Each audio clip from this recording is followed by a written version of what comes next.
प्रभु यीशु मसीह नासरी के अतुल्य अनुग्रहकारी पवित्र मीठे करुणामय नाम में आज की शाम आपके लिए बहुत बहुत मुबारक हो। प्रभु आपको बरकत दे। सबको प्रेज द लॉर्ड। जय मसीह की।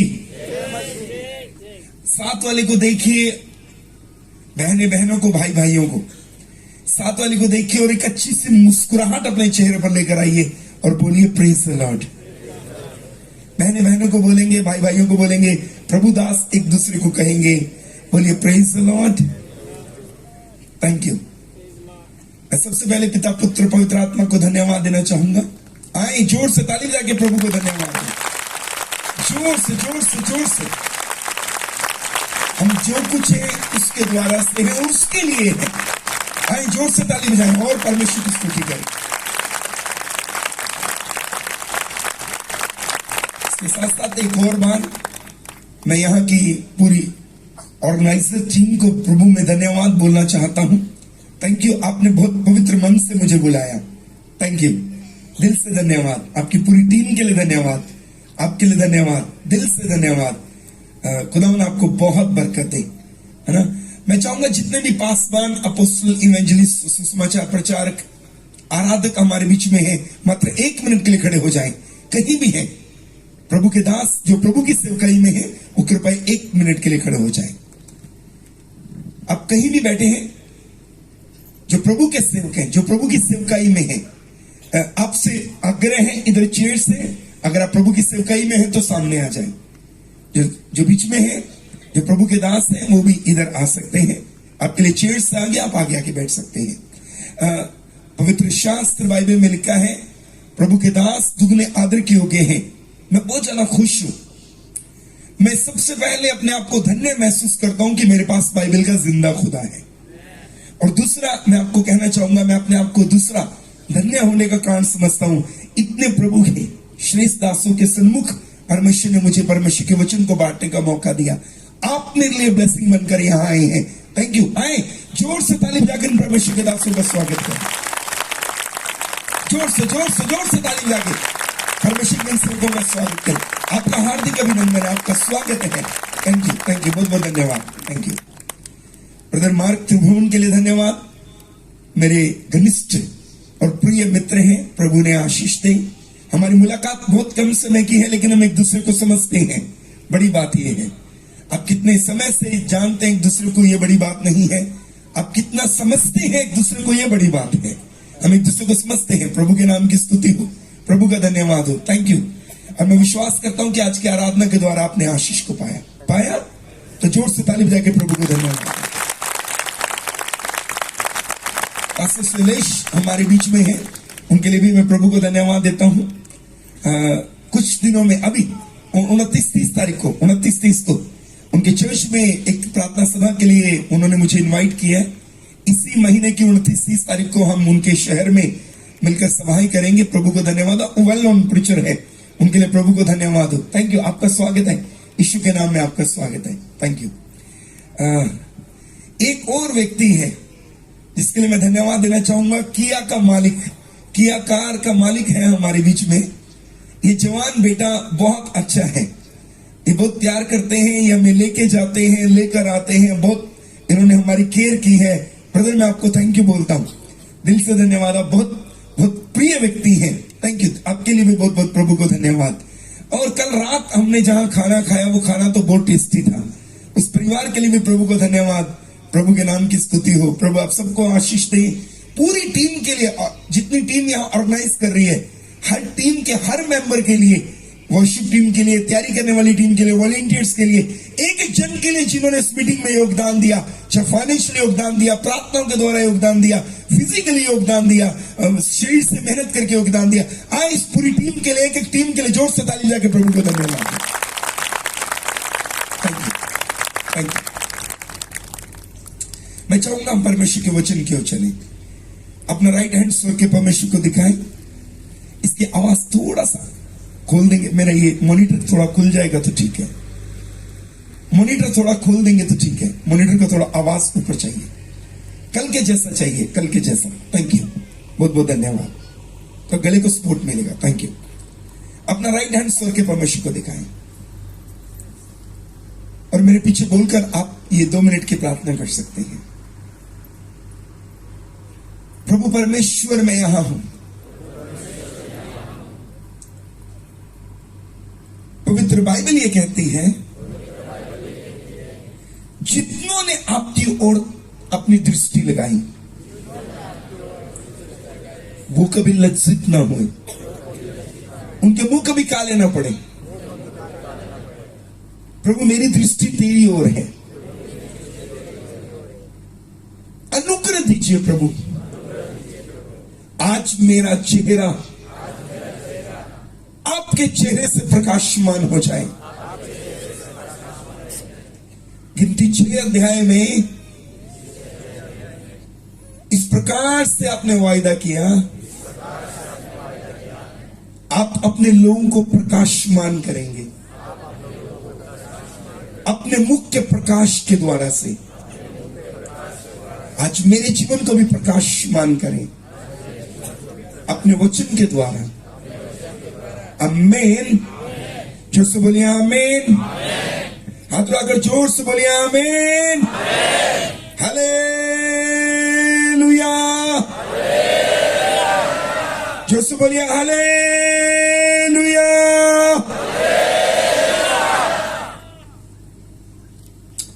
एक वचन प्रभु ने मेरे हृदय में आज रखा और मैं आपसे वो शेयर करना चाहता हूं प्रभु की पवित्र और जीवित उपस्थिति में। मेरे प्रियो, मैंने बहुत से भाई बहनों को देखा, मैं बहुत से भाई बहनों को जानता हूं। पिछले 25 साल में मैंने बहुत से भाई बहनों को देखा जो बाइबल पढ़ते हैं, प्रार्थना करते हैं, चर्च जाते हैं, आराधना करते हैं, अपना टाइट भी देते हैं, दशवंश का भेंट भी देते हैं। चर्च जाएंगे, बाइबल पढ़ेंगे, प्रार्थना करेंगे, अपना टाइट देंगे, उपवास भी करेंगे। जीवन भी पवित्र है, जीवन में कोई समस्या नहीं है।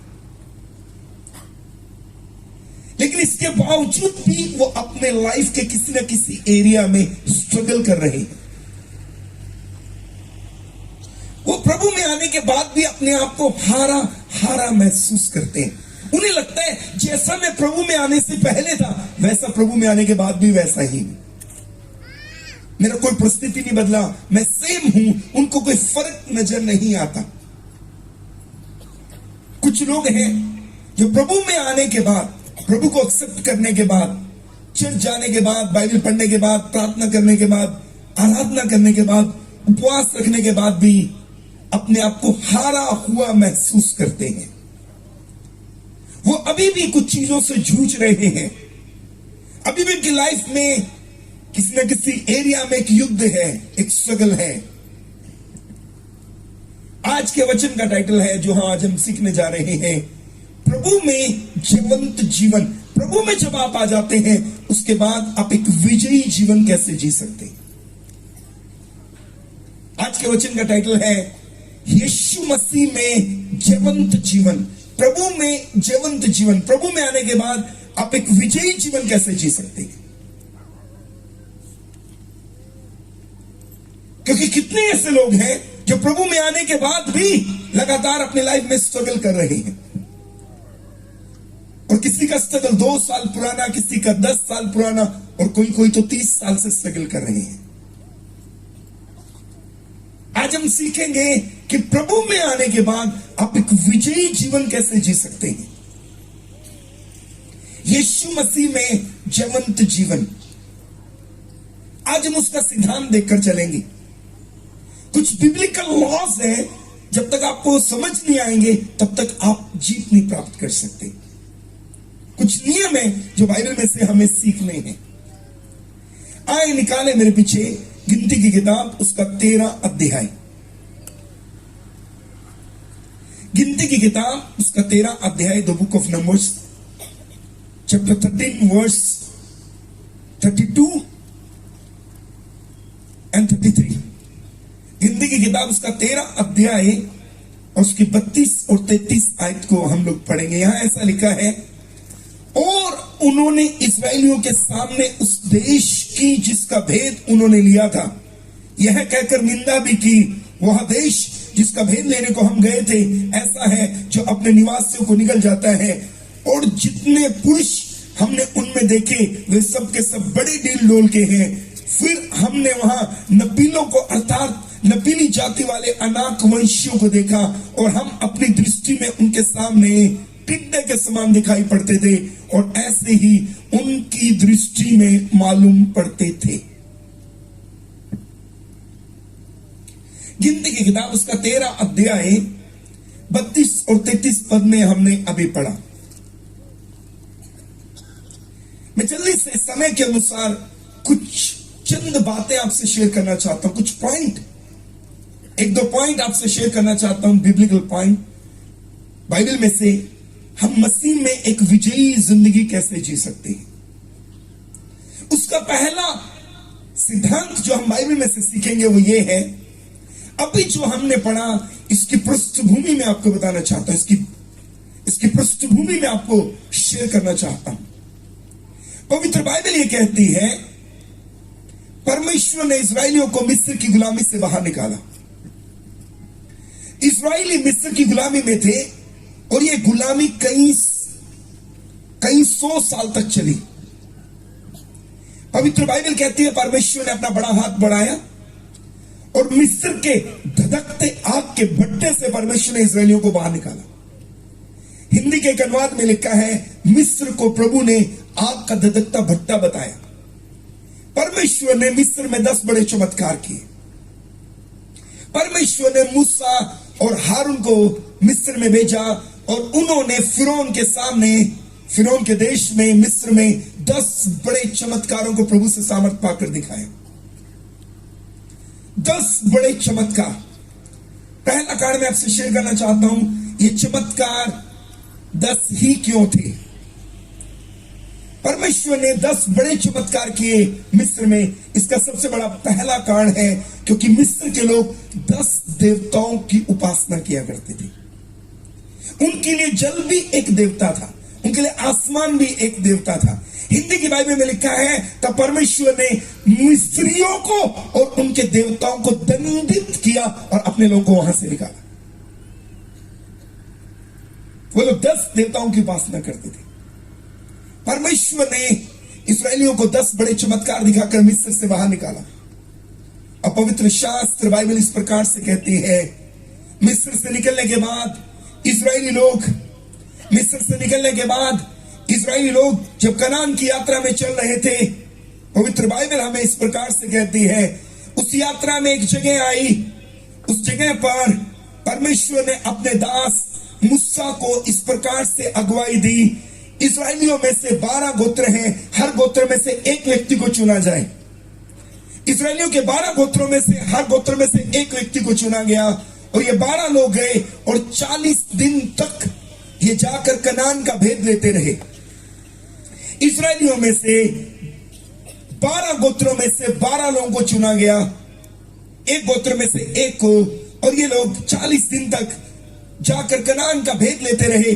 और इनमें से 10 लोग बड़ी जल्दी आ गए, भेद लेकर 40 दिन के बाद क्विकली, जैसे 40 डेज हुए, ये आ गए और इन्होंने आकर मूसा को और समस्त मंडली को इस प्रकार से कहा, हम उस देश में जिसके लिए परमेश्वर ने वायदा किया कभी नहीं जा पाएंगे, हम उस देश के कभी अधिकारी ना हो पाएंगे। और जो कारण उन्होंने बताया वो कारण यहां लिखा है, गिनती 13 अध्याय का 32 और 33 पद में यहां लिखा है, उन्होंने कारण बताया, हम इसलिए हम कनान को अपने अधिकार में ना ले पाएंगे, इसलिए हम कनान को ना जीत पाएंगे, इसलिए हम कनान के अधिकारी ना बन पाएंगे, इसलिए हम दूध और शहद की धाराओं के देश के अधिकारी बन पाएंगे। कारण उन 10 लोगों ने बताया, हमने वहां बड़ी हाइट वाले लोगों को देखा है, उनका कद बहुत बड़ा है, वो अनाक वंशी है, वो दानव है। हिंदी के अनुवाद में लिखा है, दानव देखे हमने वहां। उन्होंने कहा हमने नपीलों को देखा, अनाक वंशियों को देखा, दानवों को देखा। और अगली आयत में उन्होंने इस प्रकार से कहा, उन 10 लोगों ने जब हम उनके सामने खड़े थे ना, हम उनकी दृष्टि में एक टिड्डे के जैसे दिखाई देते थे, और अपनी दृष्टि में भी इतनी बड़ी हाइट थी, एक टिड्डे के जैसे दिखाई देते थे। इतनी लंबी और इतनी बड़ी हाइट है उनकी। और पवित्र शास्त्र बाइबल को अपने घर जाके पढ़ लेना। बाइबल में लिखा है, उन 10 लोगों की बात सुनकर समस्त मंडली का मन कच्चा हो गया। एक अनुवाद में लिखा, उनका मन गल गया, और उन्होंने 3 काम किए। पहला काम, उन्होंने उस देश की निंदा की। दूसरा काम, उन्होंने मूसा की निंदा की। और तीसरा काम, उन्होंने अपने परमेश्वर की निंदा की। उस देश की, मूसा की और परमेश्वर की निंदा की। और तब उन्होंने प्लान किया कि आओ हम एक नया अगुवा नियुक्त करें और चले वापिस। और वो चिल्लाने लगे, और समस्त मंडली के अंदर एक घबराहट का माहौल पैदा हो गया। उन्होंने कहा, आओ हम किसी को अपना प्रधान बनाएं और वापस मिस्र को चले जाएं। और बाइबल इस प्रकार से कहते हैं, उन्होंने मूसा की, उस देश की और परमेश्वर की निंदा की। बड़े ध्यान से सुनना मेरे प्रियो। 2 लोग तुरंत वहां आए। ये 10 लोगों ने आके अपना संदेश दिया, लेकिन 2 लोग तुरंत आए। एक का नाम जोशुआ है, एक का नाम कालेब है। कालेब ने वहां इस प्रकार से कहा, सुनो सुनो सुनो, मैं आपको ब्रीफ में बता रहा हूं। बाइबल में जो लिखा, एक्यूरेट वर्ड टू वर्ड नहीं बता रहा, मैं इसको कैलकुलेट करके बता रहा हूं, कैलकुलेटिंग वर्ड्स में बता रहा हूं। उन 2 लोग आए, एक का नाम था जोशुआ यहोशू, एक का नाम है कालेब। उन्होंने कहा, सुनो, हिंदी में लिखा, उन्होंने मंडली को चुप कराने के उद्देश्य से कहा, सुनो, हम जिस देश का भेद लेकर आए हैं, सच है कि वहां के लोग बड़े ढील डोल वाले हैं, उनकी हाइट बड़ी है, उनका कद बड़ा है। ये सच है, इसमें कोई झूठ नहीं है, ये बिल्कुल सच है, उनकी हाइट बड़ी है। लेकिन हम तुम्हें इससे बड़ा एक सच और बताना चाहते हैं, और इससे बड़ा सच ये है, तुम्हारे पुरखाओं के परमेश्वर ने, तुम्हारे बाप दादाओं के परमेश्वर ने कहा था, मैं तुम्हें वो कनान लेकर के दूंगा, मैं तुम्हें कनान के अधिकारी बनाऊंगा। तुम्हारे बाप दादाओं के परमेश्वर ने तुमसे वो दूध और शहद की धाराओं का देश देने के लिए प्रॉमिस किया था। ये सच है, वहां के लोगों की हाइट बड़ी है, वहां दानव है, लेकिन एक बात है, ये तुम्हारे पुरखाओं के परमेश्वर ने, तुम्हारे बाप दादाओं के परमेश्वर ने कहा, मैं तुम्हें कनान लेकर दूंगा, मैं तुम्हें दूध और शहद की धाराओं का देश लेके दूंगा। इसीलिए हम ये कहते हैं, तुम्हें उनसे नहीं लड़ना, तुम्हें उनसे लड़ाई नहीं लड़नी। अगर तुम उनसे अपने आप की तुलना करोगे, अगर तुम उनके सामने अपने आप को रखोगे, यकीनन तुम छोटे हो और वो बड़े हैं, लेकिन युग तो तुम्हारा है ही नहीं। तुम्हारे पुरखाओं के परमेश्वर ने कहा था, मैं तुम्हें कनान लेके दूंगा। तुम उनसे अपनी तुलना नहीं, अपने परमेश्वर की तुलना करो, और तुम्हारा परमेश्वर उनसे कहीं महान और बड़ा है। बोलिए हालेलुया, जोर से बोलिए हालेलुया, जोर से बोलिए हालेलुया। ऐसे महान परमेश्वर के लिए जोर से ताली बजा के धन्यवाद। तुम उनसे अपनी तुलना ना करो। ये कैलकुलेटिंग वर्ड्स में बता रहा हूं मैं आपको, वर्ड टू वर्ड नहीं। तुम उनसे अपनी तुलना ना करो। अगर तुमसे उनसे अपनी तुलना करोगे, कि तुम छोटे और वो बड़े हैं, लेकिन तुम उनसे अपने परमेश्वर की तुलना करो। ओ, तुम्हारा परमेश्वर उनसे कहीं महान है। और कालेब ने इस प्रकार से कहा, तुम उनसे अपनी तुलना ना करो। अगर तुम उनसे अपनी तुलना करोगे, कालेब ने कहा, यकीनन तुम छोटे और वो बड़े हैं, लेकिन तुम उनसे अपने परमेश्वर की तुलना करो। तुम्हारा परमेश्वर कहीं महान है, तुम्हारा परमेश्वर कहीं बड़ा है, तुम्हारा परमेश्वर तुम्हें उनके ऊपर जय दे देगा। कालेब ने कहा, उनके ऊपर से छाया हट गई है, उनके ऊपर से छाया हट गई है, वो हमारी रोटी ठहरेंगे। मैं आपको कुछ कहना चाहता हूं मेरे प्रियो, बड़े ध्यान से सुनना। सेम टाइम परमेश्वर ने मोसेस को इस प्रकार से कहा, सेम टाइम में मूसा को परमेश्वर ने इस प्रकार से कहा। अगला चैप्टर पढ़ लेना। परमेश्वर ने कहा, सुन, मेरे दास कालेब में और ही आत्मा है, मेरा और ही आत्मा है। इंग्लिश के अनुवाद में लिखा है, परमेश्वर ने कहा, मेरे दास कालेब में एक डिफरेंट, एक अलग आत्मा है, एक फर्क आत्मा है। मैं आपको कुछ कहना चाहता हूं। कालेब के साथ परमेश्वर ने एक प्रॉमिस कर लिया, मूसा के द्वारा। और प्रॉमिस मालूम है क्या है? खुदा ने कहा जब तुम उस जमीन पर जाओगे जिस जमीन का कालेब भेद लेकर आया, वो कालेब के लिए और उसके वंश के लिए सदा का भाग हो जाएगा। मैं आपको कुछ कहना चाहता हूं मेरे प्रियो, बड़े ध्यान से सुनना। मसीह जिंदगी में जीत का पहला सिद्धांत, कभी भी समस्याओं के साथ अपनी तुलना ना करें। बाइबल कभी इनकार नहीं करती कि अगर आप यीशु मसीह को मानते हैं, अगर आप चर्च जाते हैं, अगर आप बाइबल पढ़ते हैं, अगर आप एक मसीह हैं, तो आपके जीवन में समस्याएं नहीं आएंगी। बाइबल इसका इनकार नहीं करती। बाइबल कहती है अगर आप एक क्रिश्चियन हैं, अगर आप एक सच्चे मसीह हैं, आपके जीवन में तूफान आ सकता है, आंधी आ सकती है, समस्या आ सकती है, मुश्किल आ सकती है। बाइबल कहती है आ सकती है। अगर आप एक मसीह, आपके जीवन में समस्याएं, चुनौतियां आ सकती हैं, लेकिन एक बात है, जब समस्या आए, जब चुनौती आए, जब जरूरत आए, अपने आप को उनके सामने मत रखो। बाइबल कहती है जीत का सिद्धांत यह है, अपने परमेश्वर को उस समस्या के सामने खड़ा करो। हाँ, मैं आपको कुछ कहना चाहता हूं मेरे प्रियो, आपकी समस्या बड़ी हो सकती है, आपकी बीमारी बड़ी हो सकती है, आपका कर्जा बड़ा हो सकता है, आपके हालात जो आपके विरुद्ध है वो बड़े हो सकते हैं, आपकी विपरीत परिस्थितियां बड़ी हो सकती हैं, आपकी जरूरतें बड़ी हो सकती हैं, लेकिन इनके सामने कभी भी अपने आप को मत रखिए, इनके साथ अपनी तुलना मत कीजिए, अपने परमेश्वर की तुलना कीजिए। आपका परमेश्वर आपके कर्जे से, आपकी बीमारी से, आपकी समस्याओं से, आपके विपरीत हालातों से कहीं बड़ा है।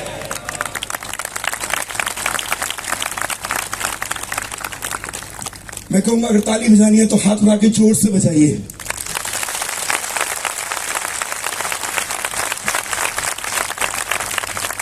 बोले यीशु मसीह नासरी के नाम की। ये जीत का पहला सिद्धांत है। मैं कुछ कहना चाहता हूं मेरे प्रियो आपको, कभी भी खुदा को यह मत बोलिए प्रभु मेरी बड़ी बीमारी को देख। अपनी बीमारी को बोलिए मेरे पास यहोवा राफा एक बड़े वाला खुदा है जो मेरा चंगा करने वाला खुदा है। कभी भी खुदा को मत बोलिए प्रभु मेरी बड़ी जरूरत को देख। जरूरत को बोलिए मेरे पास एक यहोवा है, हिर्रे है, मेरे लिए हर जरूरत का प्रबंध करने वाला मेरा परमेश्वर। कभी भी खुदा को मत बोलिए मेरे विपरीत और बड़े हालातों को देख। हमेशा हालातों को बोलिए मेरे पास एक यहोवा है जिसका नाम यहोवा निस्सी है, हर हालात के ऊपर मुझे जय देने वाला परमेश्वर। बोलिए हालेलुया, बोलिए हालेलुया। अपनी समस्याओं को, अपनी जरूरतों को, अपनी मुश्किलों को, अपनी परेशानियों को हर रोज बताओ आपके पास कौन खुदा है। बोलिए आमीन, बोलिए आमीन, जो से बोलिए आमीन, हालेलुया। कभी भी समस्याओं के सामने अपने आप को मत रखें, कभी भी समस्याओं के साथ अपनी तुलना ना करें, कभी बीमारियों के साथ अपनी तुलना ना करें, कभी अपनी जरूरतों के साथ अपनी तुलना ना करें। जब कभी मौका आए अपनी समस्या, अपनी बीमारियों, अपनी परेशानियों के आगे अपने खुदा को खड़ा करके देखिए। आपका खुदा कहीं बड़ा और महान है इन सब बातों के ऊपर आपको जय देने के लिए। हालेलुया, जो से बोलिए हालेलुया, जो से बोलिए हालेलुया। परमेश्वर ने एक बात बोली, अगर आप इसका 14 अध्याय पढ़े, 14 अध्याय में रीडी टू, अगर आप 14 अध्याय में बाइबल के अलग अलग अनुवाद पढ़ेंगे तो आपको मालूम पड़ेगा। इसके अगले अध्याय में परमेश्वर ने इस प्रकार से कहा, इस्राएलियों ने मेरा अपमान किया।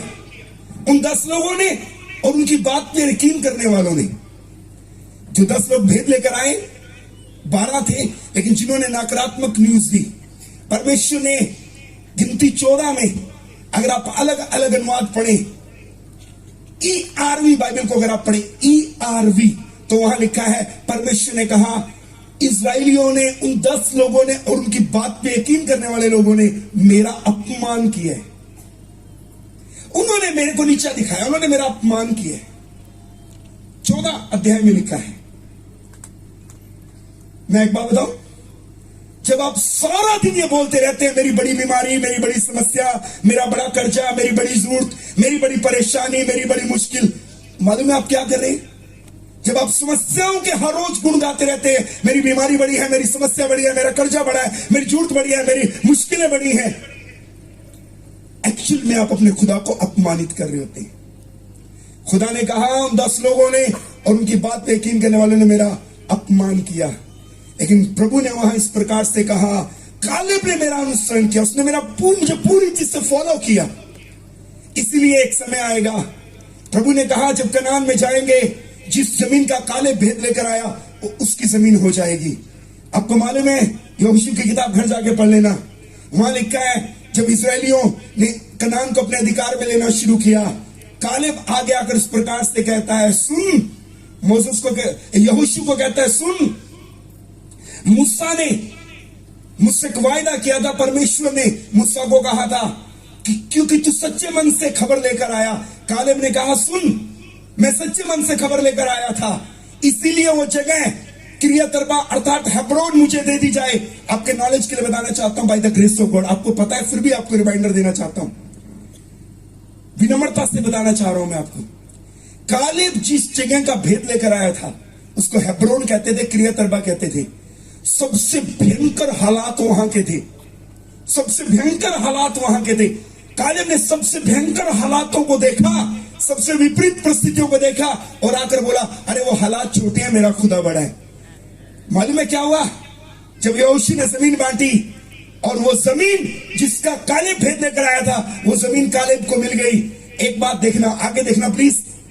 जिन हालातों को देखकर कालेब ने कहा, जिन परिस्थितियों को देखकर कालेब ने कहा, वो परिस्थितियां छोटी हैं, मेरा खुदा बड़ा है।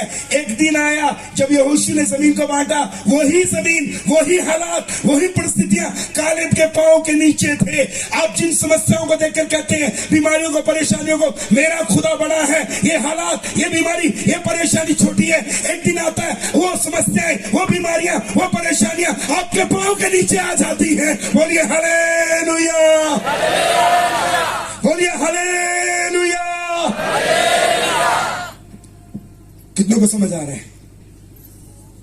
कितनों को समझ आ रहा है? कालेब से सीखिए। मैं आपको एक बात और बताऊं, एक बार प्रभु ने पतरस से कहा, पतरस ने कहा, अगर आप ही हो जो नदी के ऊपर चलकर आ रहे हैं, पानी के ऊपर चलकर आ रहे हैं, मुझे भी आज्ञा दो, मैं आपके समान पानी के ऊपर चलकर आऊं। प्रभु ने पतरस से कहा, जा। जब पतरस चल पड़ा, आंधी, चारों समाचार पढ़ेंगे तो मालूम पड़ेगा, आंधी, हवा, लहर को देखकर घबरा गया, डूबने लगा। प्रभु ने हाथ पकड़ा, हे अविश्वासी, तूने संदेह क्यों किया? अब मैं एक बात आपको बताना चाहता हूं, विनम्रता से बताना चाहता हूं। पतरस को प्रभु ने कहा, आजा। पतरस किस चीज को देखकर डरा? और ये आंधी, लहर, तूफान, आंधी, लहर, तूफान को देखकर डर गया। जो बातें पतरस को डरा रही थी, आंधी, लहर और तूफान, मैं आपको बताना चाहता हूं, जो चीजें पतरस को डरा रही थी, आंधी, तूफान और लहर, पतरस का परमेश्वर उस आंधी, लहर और तूफान के ऊपर पैर रख करके चलता है। जो चीजें आपको डराती हैं वो आपके परमेश्वर के पांव के नीचे हैं। जोर से ताली बजाकर धन्यवाद दें। जो चीजें आपको डराती हैं वो आपके परमेश्वर के पांव के नीचे रहती हैं, वो आपके परमेश्वर के पांव का तलवा है। बोलिए आमीन, जोर से बोलिए आमीन, हालेलुया। आज के बाद एक काम करें, कभी भी अपनी बीमारी को, अपनी समस्या को, अपनी परेशानी को बड़ा नहीं बताना। मसीह में आने के बाद आपकी सोच बदलनी चाहिए। अगर यहां पर सोच नहीं बदली ना, तो कभी भी आप मसीह में जयवंत नहीं हो पाएंगे, जितने मर्जी उपवास रख के दुआएं कर लो। जब तक ये सोच नहीं बदलेंगे कि मेरा खुदा बड़ा है, ये झूठ छोटी है, तब तक आप जयवंत नहीं हो पाएंगे। मैं आगे जल्दी से, क्योंकि समय का, मैं क्विकली वचन की ओर मूव करना चाहता हूं। मेरे प्रियो, जीत का पहला सिद्धांत, समस्याएं छोटी। वहां कालेब ने कहा वहां के लोग छोटे, वहां के हालात छोटे, वहां की परिस्थितियां छोटी, लेकिन हमारा खुदा उनसे बड़ा है। बोलिए आमीन, जोर से बोला आमीन, हालेलुया। संपूर्ण पवित्र बाइबल को पढ़ लो, सेम मेथड अप्लाई होता है। एक बार एक व्यक्ति इस्राएलियों को चुनौती देने के लिए खड़ा हो गया। हिंदी के बाइबल में लिखा है, एक व्यक्ति ने इस्राएलियों को चुनौती दी, चैलेंज किया। इस व्यक्ति की हाइट हमारी बाइबल में, जब मैंने बाइबल में इसको पढ़ा तो मुझे पता चला इस व्यक्ति की हाइट लगभग 9 फीट के करीब थी। 9 फुट से ज्यादा इस व्यक्ति की हाइट है। 7 kg, 7 किलो इसके भाले की चोंच का वजन है। हिंदी की बाइबल में इसके भाले की चोंच का वजन, निब ऊपर, सिर्फ चोंच ऊपर जो निब होती है, चोंच, उसका वजन 7 किलो लिखा, पूरे भाले का वजन नहीं लिखा, सिर्फ निब का वेट लिखा है 7 किलो। बाइबल में लिखा है इस व्यक्ति ने 57 किलो की जैकेट पहनी हुई थी। जिसने जैकेट पहनी थी उसका वेट 57 केजी था। हिंदी के बाइबल में 57 लिखा है। 9 फुट से ज्यादा हाइट, 7 किलो भाले की निब का वेट, 57 किलो की जैकेट पहने एक व्यक्ति आगे खड़ा हो जाता है पहाड़ी के ऊपर एला नाम तराई में, और इस प्रकार से इजरायलियों को ललकारता, तुम में से व्यक्ति आगे मुझसे लड़े, अगर वो तुम्हारा बंदा हार गया तुम हमारे अधीन हो जाना, मैं हार गया मैं और हमारे लोग तुम्हारे अधीन हो जाएंगे। हर रोज आगे ललकारता है, हर रोज आगे ललकारता है। हिंदी की बाइबल में लिखा है उस गोलियत की बातें सुनकर, उस फिलिस्ती की बातें सुनकर, 1 शमूएल 17 अध्याय और उसके 11 पद में लिखा है, फिलिस्ती की इन बातों को सुनकर शाऊल और समस्त इस्राएलियों का मन कच्चा हो गया और वे अत्यंत डर गए, अत्यंत घबरा गए। अब शाऊल इस्राएलियों में इतना बड़ा हाइट का व्यक्ति था कि बाकी लोग उसके कंधे तक आते थे। शाऊल हाइट में इतना बड़ा था, बाकी सब लोग उसके कांधे तक आते थे। हिंदी में लिखा है उसका भी मन कच्चा हो गया, दिल गल गया, डर गया, अत्यंत, हिंदी में लिखा है अत्यंत, बहुत ज्यादा डर गया वो। समस्त इजरायली डर गए। एक छोटा बच्चा दाऊद आगे आया, कहता मैं इसको मार देना, मैंने इसको मार देना है, मैंने इसको मार देना है। वो छोटा सा बच्चा आके ललकारे जाए। अब वो छोटा बच्चा दाऊद, मैं कल परसों सुन रहा था, दाऊद की हाइट बहुत बड़ी नहीं थी, 5 फुट 6-7 इंच का हाइट का था दाऊद, बहुत बड़ी हाइट नहीं थी दाऊद की। अब वो कल स्टडी कर रहा था मैं इसकी, जब मैं होटल में आया तो मैंने अपनी स्टडी बुक निकाली तो मैं उसमें स्टडी कर रहा था। दाऊद की हाइट 6 फुट से नीचे थी। एक छोटी हाइट वाला छोटा बच्चा आके कहता है मैंने गोलियत को मार देना। तो जब वो लड़ाई लड़ने के लिए गया, मालूम उसने क्या कहा?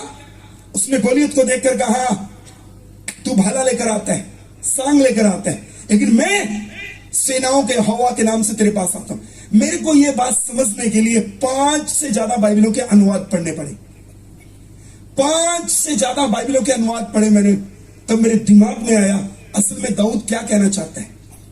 ये इजरायली मालूम है क्यों हार गए, ये इजरायली क्यों डर रहे हैं, शाऊल क्यों डर रहा है मालूम है? मैं आपको बताता हूं, प्रैक्टिकल करके बताता हूं। शाऊल और इजरायली इसलिए हार गए, ये हर रोज गोलियत के सामने जाते और वहां खड़ के मालूम है क्या करते इजरायली? आपस में एक दूसरे से बात करते होंगे, पक्का बात करते होंगे, बाइबल में लिखा नहीं, मालूम है क्या बात करते होंगे?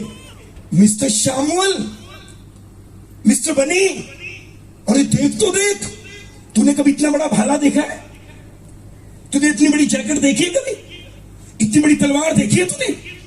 इतनी बड़ी ढाल देखी है? एक व्यक्ति जो ढाल के पीछे ही छिप जाता है यार तूने कभी इतने हाइट वाला व्यक्ति देखा है कभी? पैंट तो देख उसकी कितनी लंबी है। ये सारे इजरायली हर रोज जाते, गत के गोलियत की मेजरमेंट लेते, गत के गोलियत का साइज माप कर आते, इसकी हाइट कितनी है, इसका भाला कितना बड़ा है, इसकी तलवार कितनी है, कितनी बड़ी है, इसकी ढाल कितनी बड़ी है। ये हर रोज जाते, गोलियत को मेजर करके आते, गोलियत की हाइट माप कर, उसके भाले की, उसकी ढाल की, उसकी तलवार की हाइट मापते, और जैसे जैसे उसकी तलवार, उसकी हाइट, उसका भाला, ये सब देखते और डरते और डरते और डरते। मैं आपको एक बात बताना चाहता हूं, जल्दी से बता के आगे बढ़ूंगा। समस्याओं को जितना ज्यादा फोकस करोगे, समस्याओं को जितना ज्यादा ध्यान से देखोगे, समस्याओं के ऊपर जितना ज्यादा ध्यान लगाओगे, एक रेत का कण भी आपको पहाड़ जैसा दिखाई देगा। इसलिए आज के बाद अपनी समस्याओं के ऊपर सोचना बंद कर दो। परमेश्वर के दास हो, आपकी जरूरत 1 रुपए की क्यों ना हो, चाहे 1 करोड़ की क्यों ना हो, आज के बाद जरूरत के ऊपर ध्यान देना बंद कर दो। सलाह दे रहा हूं मैं आपको, मैंने किया है ये तब बता रहा हूं। इन्होंने जरूरत से ज्यादा गोलियत को देखा, उसके ऊपर ध्यान लगाया। जब आप जरूरत से ज्यादा समस्या को देखोगे ना, छोटा रेत का कण भी आपको पहाड़ के समान दिखाई देगा। एक छोटा बच्चा आ गया है, उसका नाम दाऊद है। मालूम है क्या बोला? कहता है मैं सेनाओं के हवा के नाम से आता हूं। एक्चुअल दाऊद क्या कहना चाहता है मालूम है? एक्चुअल दाऊद क्या कहना चाहता है मैं आपको कह के बताता हूं। दाऊद ने वहां खड़ के एक्चुअल में यह कहा होगा, सुन गोलियत, तेरी हाइट बड़ी हो सकती है, तेरा भाला बड़ा हो सकता है, तेरी तलवार बड़ी हो सकती है, तेरी ढाल बड़ी हो सकती है, तेरी जैकेट बड़ी हो सकती है, लेकिन सुन, मैं जिसके नाम से आता हूं वो तुझसे भी बड़ा है। मैं सेनाओं के हवा के नाम से आ रहा हूं। बोलिए हालेलुया। हाथ बढ़ाकर जोर से ताली बजाकर धन्यवाद दें ऐसे महान परमेश्वर को। दाऊद ये कह रहा है, मैं जिसके नाम से आ रहा हूं वो तुझसे भी। ये जीत का सिद्धांत है। कालेब ने कहा वहां के लोग बड़े नहीं, हमारा खुदा बड़ा है। दाऊद कहते हैं गोलियत बड़ा नहीं, मेरा खुदा बड़ा है। मसीह में आने के बाद यहां पर सेट करना पड़ेगा, मेरी जरूरत बड़ी नहीं, मेरा जरूरत पूरा करने वाला यहोवा यिर्रे बड़ा है। मेरी बीमारी बड़ी नहीं, मेरा यहोवा राफा चंगा करने वाला बड़ा है। मेरे विपरीत हालात बड़े नहीं, उनके ऊपर जय देने वाला यहोवा निस्सी बड़ा है।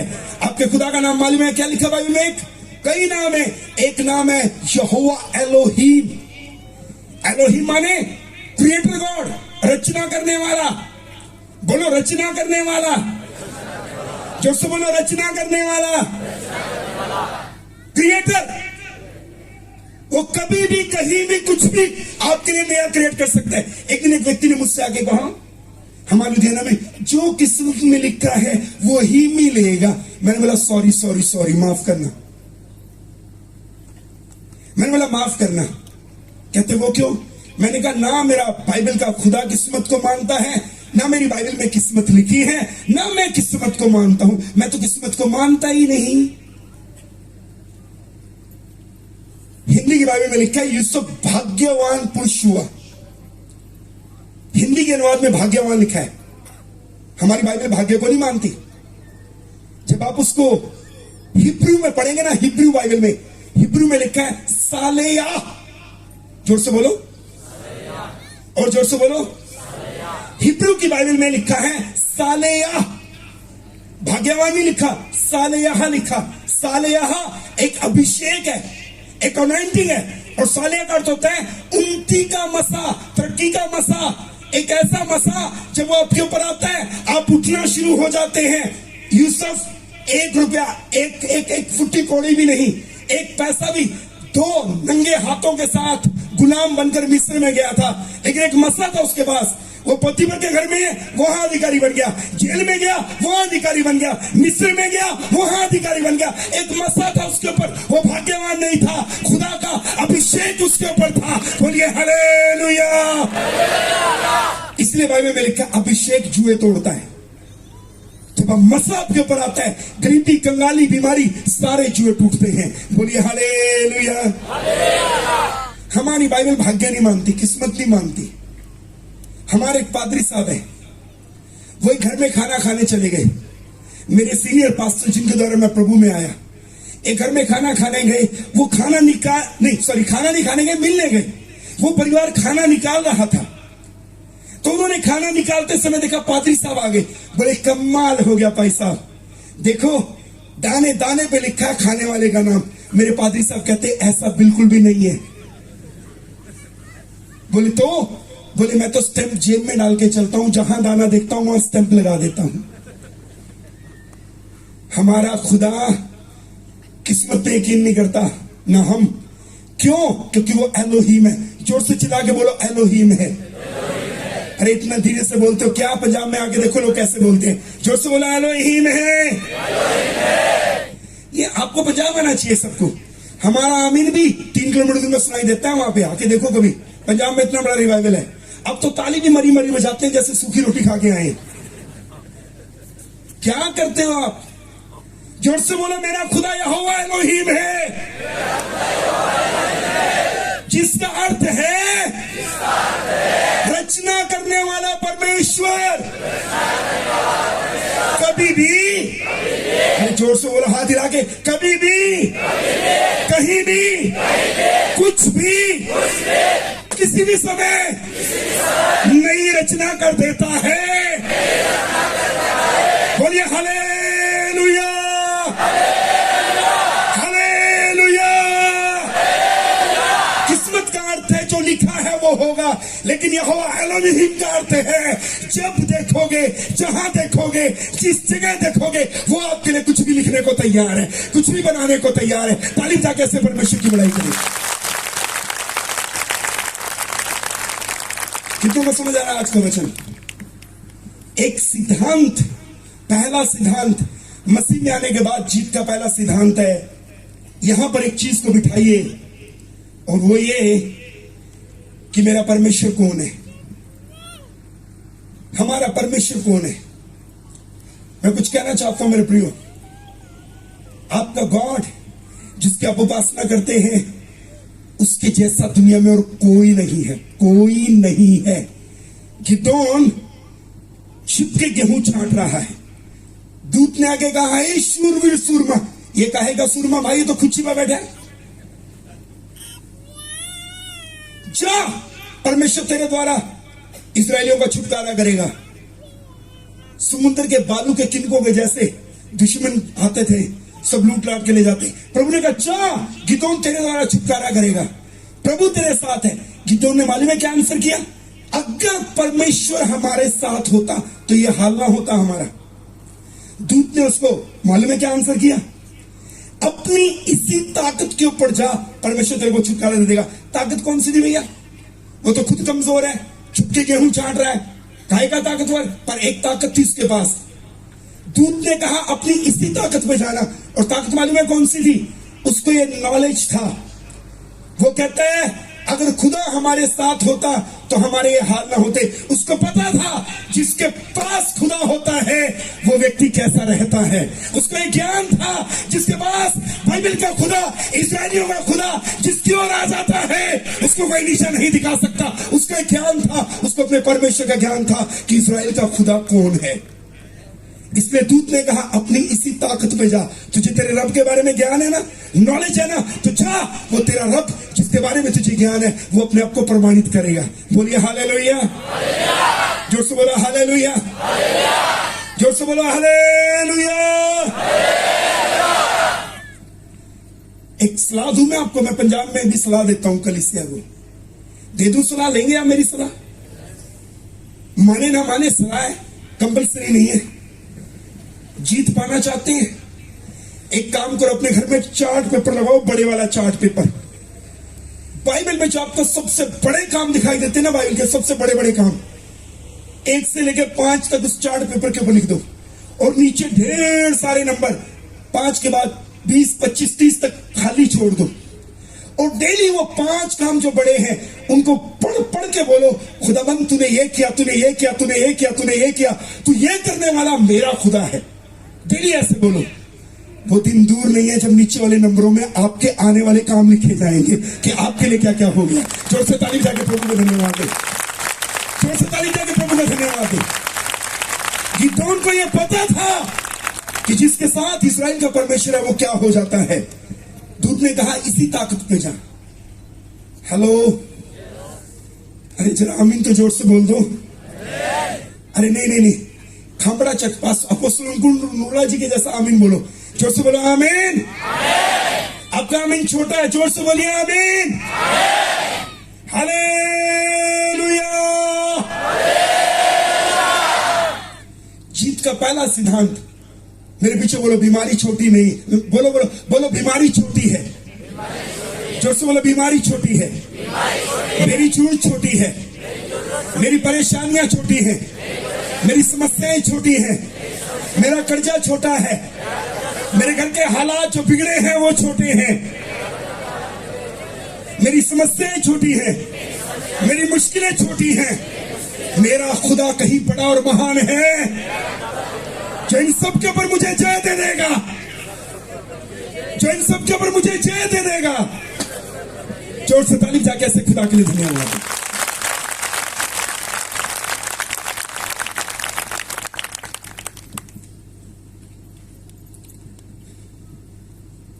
मैं लुधियाना में था और एक दिन एक बहन मेरे पास आई। उसने कहा वो CMC Christian Medical College and Miss Mary Edith Brown Ludhiana के अंदर वो बहन एक स्टाफ नर्स के रूप में काम करती थी, अब तो इंग्लैंड में।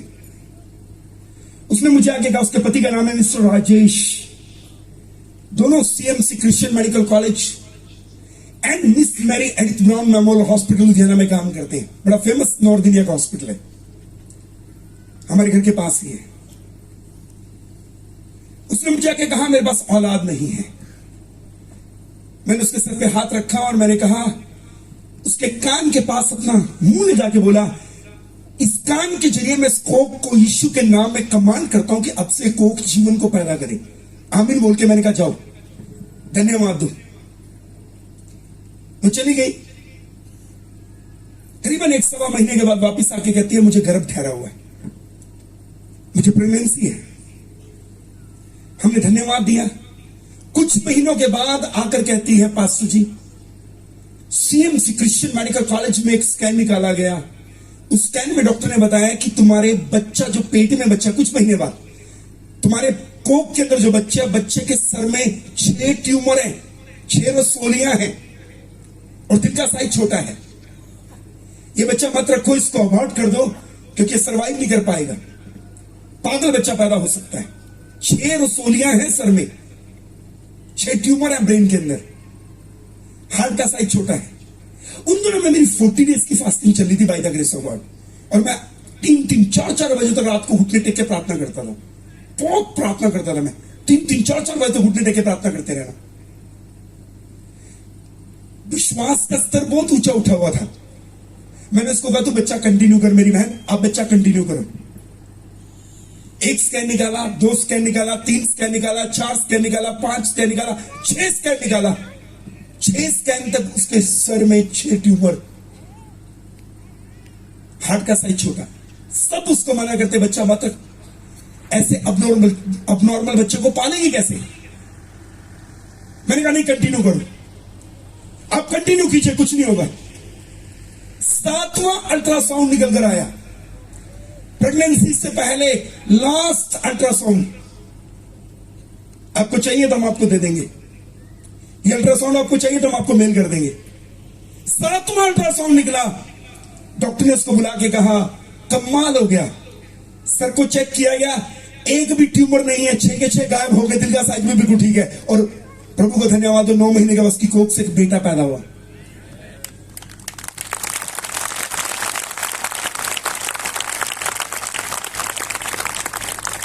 आपकी बीमारी छोटी है, चंगा करने वाला ज्यादा बड़ा है। बीमारी के ऊपर आवश्यकता से अधिक ध्यान ना दे। ध्यान देना है तो जिसने चंगा करना उसकी तरफ दो। बोलिए आमीन, जो से बोलो आमीन, हालेलुया। सैकड़ों गवाहियां मेरे पास, सैकड़ों हजारों गवाहियां, तो पूरी कई रातें निकल जाएंगे अगर मैं एक गवाही आपको बताऊं। 25 साल में खुदा ने वो किया, मेरी कानों पे मुझे यकीन नहीं हुआ कि खुदा के ये खुदा कर रहा है, पर यकीन करना पड़ा क्योंकि मैंने बाइबल पढ़ी थी कि मेरा खुदा ऐसा ही है। फिजिकली कान कह रहे थे नहीं हो सकता, लेकिन जब मैं बाइबल के जरिए से उन चमत्कारों को सुनता था जो लोगों के जीवन में हुए, मैं कहता है खुदा का काम है। ऐसे से काम हमने देखे हैं, ऐसे से काम खुदा के। मैं कुछ कहना चाहता हूं आज आपको, बड़े ध्यान से सुनना, आपके काम आएंगी बातें। पहली बात, आपका खुदा बड़ा है, इस बात को यहां पे बिठा लीजिए, ये जीत का पहला सिद्धांत है। नंबर 2, जीत का दूसरा सिद्धांत, मसीह जीवन में जीत का दूसरा सिद्धांत, विश्वास के कदम उठाओ। विश्वास के कदम उठाओ। इस्राएली जब मिस्र से बाहर निकले पादरी साहब, तो परमेश्वर ने मिस्र से निकलने के बाद पहला चमत्कार क्या किया? समुद्र को 2 हिस्से किया। समुद्र को 2 हिस्से किया। ये मिस्र से निकलने के बाद पहला चमत्कार था। समुद्र 2 हिस्से हुआ। जब ये कनान में एंटर करने वाले थे यरदन नदी के पास, आखिरी चमत्कार, 40 साल की यात्रा का आखिरी चमत्कार, आखिरी दिन का आखिरी चमत्कार, यरदन नदी को 2 हिस्से किया परमेश्वर ने। ये मैं कभी कभी धन्यवाद देता हूं प्रभु को, क्या कमाल की बात है। मिस्र से निकलने के बाद पहला चमत्कार पानी का 2 हिस्से, और आखिरी चमत्कार भी पानी के चमत्कार से 40 साल की यात्रा का आरंभ हुआ, और पानी के चमत्कार के साथ 40 साल की यात्रा का अंत हुआ।